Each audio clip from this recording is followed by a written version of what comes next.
ഇന്ന് പഠിക്കാനുള്ളത് ദുആവുമായി ബന്ധപ്പെട്ട് ദുആന് അല്ലാഹു തആല ഇജാബത്ത് നൽകും എന്നതും ആ ഇജാബത്തിന് വ്യത്യസ്തങ്ങളായ ശൈലികളുമാണ് ഇന്നത്തെ പാഠത്തിൽ നമുക്ക് പഠിക്കാനുള്ള വചനം. ഹദീസ് നമുക്ക് വായിക്കാം. അൻ അബീ സഈദ് അൽ-ഖുദ്രി റളിയല്ലാഹു അൻഹു അന്ന നബിയ സ്വല്ലല്ലാഹു അലൈഹി വസല്ലമ ഖാൽ മാ മിൻ മുസ്ലിമിൻ യദ്ഉ ബിദഅവത്തിൻ ലൈസ ഫീഹാ ഇസ്മുൻ വലാ ഖതീഅതു റഹിമിൻ ഇല്ലാ അഅ്താഹു അല്ലാഹു ബിഹാ യഹ്ദാ സലാസിൻ ഇമ്മാ അൻ തുഅജ്ജല ലഹു ദഅവതുഹു വഇമ്മാ അൻ യദ്ഖിറഹാ ലഹു ഫിൽ ആഖിറ വഇമ്മാ അൻ യസ്രിഫ അൻഹു മിന السൂഇ മിസ്ലഹാ ഖാലൂ ഇദൻ നുക്സിർ ഖാല അല്ലാഹു അക്സർ. വളരെ അർത്ഥവത്തായ, ജീവിതത്തിൽ എപ്പോഴും നമുക്കൊരു ധൈര്യം നൽകുന്ന, ഇബാദത്തുകളിൽ വിശിഷ്യ പ്രാർത്ഥനകളിൽ ഏറെ താല്പര്യം ജനിപ്പിക്കുന്ന നബി വചനമാണ് ഈ ഒരു ഹദീസ്.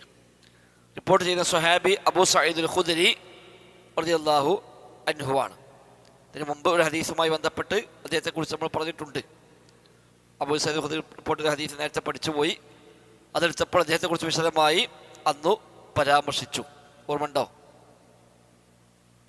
മാലിക് ഇബ്നു സിനാൻ എന്നാണ് അദ്ദേഹത്തിൻ്റെ പേര്. നമ്മൾ പറഞ്ഞിരുന്നു, പേര് മാലിക്കാണ്, വാപ്പാൻ്റെ പേര് സിനാൻ എന്നാണ്.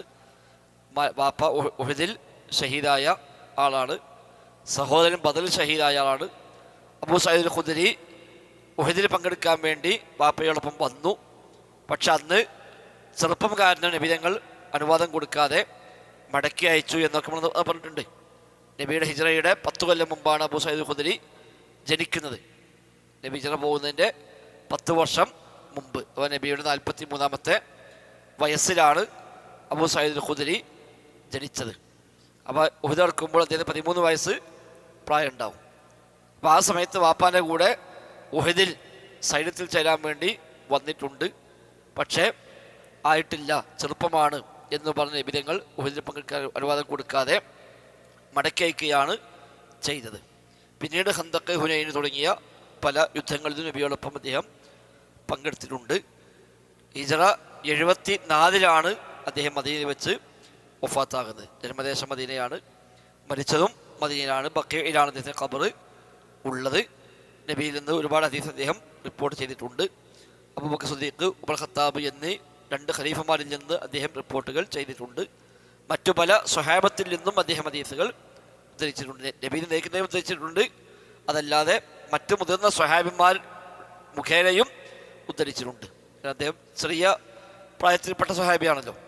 അതുകൊണ്ട് മുതിർന്ന സ്വഹാബിമാരിൽ നിന്ന് അവർ നബിയിൽ നിന്ന് കേട്ട പല ഹദീസുകളും സ്വഹാബിയിൽ നിന്ന് ഇദ്ദേഹം ഉദ്ധരിച്ചതായിട്ടും ഒരുപാട് റിപ്പോർട്ടുകൾ വന്നിട്ടുണ്ട്. 74-ൽ 84-ാമത്തെ വയസ്സിൽ അദ്ദേഹം മരണപ്പെടുന്നു.